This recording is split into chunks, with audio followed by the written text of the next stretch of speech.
On today's episode of Economics, we're going to be talking about decision-making relationships in economics, rational decision-making relationships. Some of the main concepts that we're going to cover here today is what is a rational consumer, what does utility mean, what is utility maximization, what are finite resources, and what is an opportunity cost, and how are opportunity costs and trade-offs different?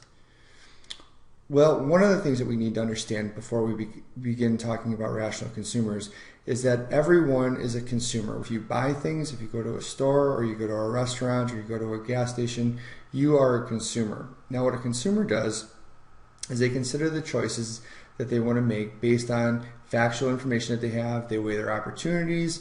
They look at the type of income that they have or the assets that they're trying to acquire before they make these final decisions. What is a rational consumer behavior?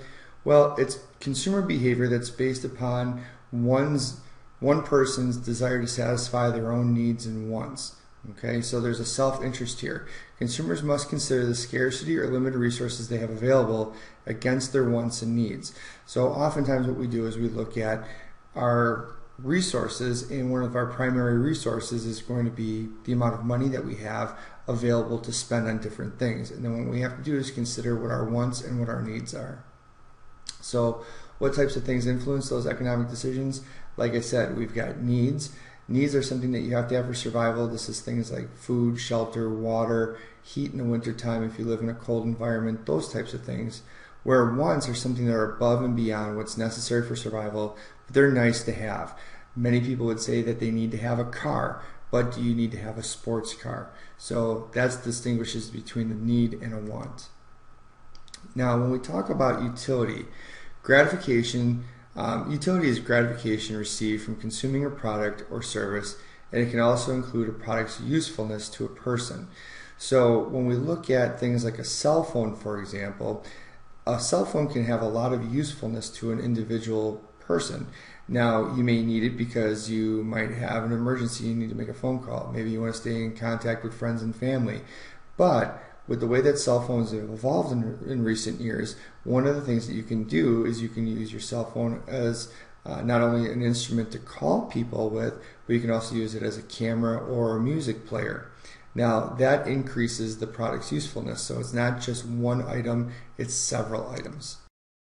Now, when we talk about utility maximization, the idea here is that we want to achieve the highest amount of satisfaction while spending. So, what I like to say, getting the biggest bang for your buck. Now, consumers have unlimited wants and needs, so that when they find a product that can satisfy multiple desires, the product has utility maximization. For example, we see iPads or different types of tablets that people go out and buy. Sometimes people will buy these instead of having a laptop or a home PC. And the reason that they go out and do it is because they want to maximize the utility of the product that they're purchasing. So they can oftentimes use an iPad to do work at home. You can do schoolwork on it. You can use social networking where you're doing Facebook or Twitter. Some people play fantasy sports on it. Other people are doing research or they're planning vacations. All of these different types of things.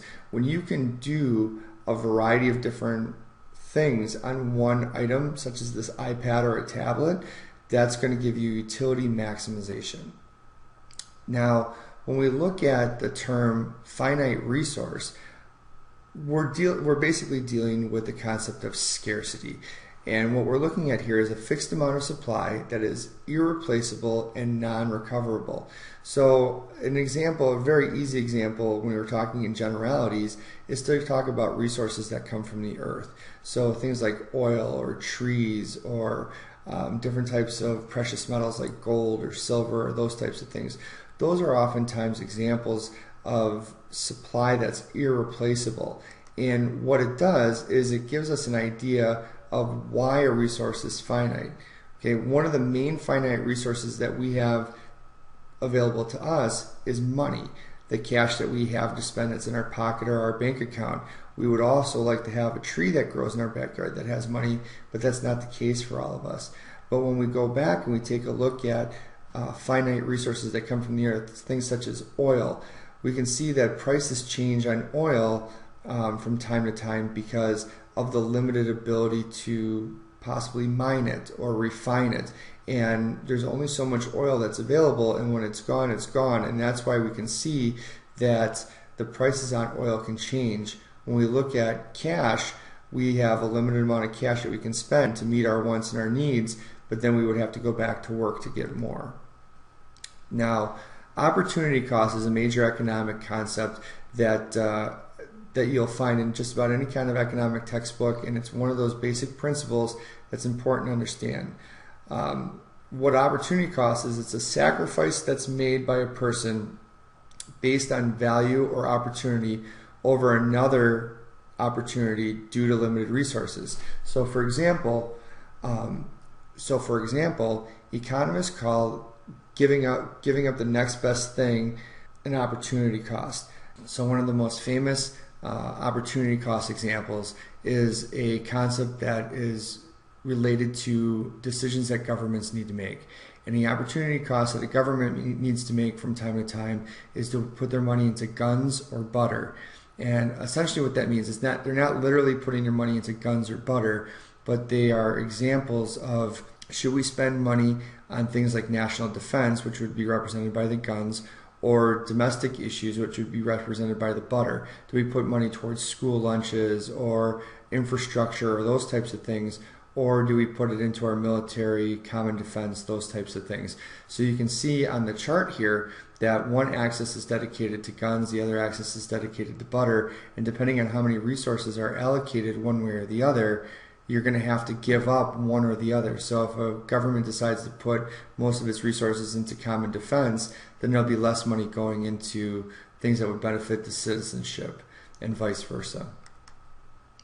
Now, an opportunity cost that students can relate to in a school setting is that a student may go to school every day with a certain amount of money to spend on their lunch. Indefinitely, what's going to happen is that from time to time a student will get hungry, or they'll have a temptation of some sort, and they'll want to spend that money on something else. So say a student gets hungry after their second period class and they go to the vending machine and they buy a candy bar and a soda. Well, the opportunity cost here is that they only have a certain amount of money to spend, and if they buy a soda and a candy bar, they probably won't have enough money left over to purchase a nutritional lunch. If that happens, then they're going to have, or the opportunity cost that they give up when they buy the candy and the soda is they give up their lunch. So they lose out on having a nutritious lunch if they eat snack food out of the vending machine. Now, how is that different from trade-offs? Well, trade-offs allow consumers to have a balance or a compromise instead of giving up one thing for another. A great example of this, what I have is I have a cookie that's cut in half, and there's two children that want it. So one of the old tricks to making sure that there's fairness and equality in the division of the cookie is that you allow one child to cut the cookie and the other child gets to pick the half that they want to eat. What this does is it prevents one kid from taking the lion's share of the cookie. So the kid that cuts the cookie doesn't get a disproportionate amount over the other kid because they get to choose first. They're going to be more equal and more fair in the cutting of it if they want to make sure that they're going to get the same amount as the other person. So that's a trade-off. They don't have to give anything up in order to have the cookie. They just have to make sure that they're distributing it equally. We talked about rational consumer behavior, and what we're looking at here is what forces us as consumers to make decisions. It's the amount of resources that we have available to us, and in many cases we're just talking about money and how we spend that money to meet our wants and our needs. When we talk about utility and utility maximization, we're talking about the usefulness of an item to help us accomplish our goals. If we have one product or one item that can do multiple things, that's utility maximization. When we talk about finite resources, we're talking about the scarcity of resources or the limitations that we have, maybe not being extremely wealthy, and we have to kind of make decisions based on the amount of income that we make. Opportunity costs are when you give up one thing for another, and what we call an opportunity cost is giving up the next best alternative. When we have a trade-off, there's more of a balance. You get to have something, but you don't necessarily have to give something up.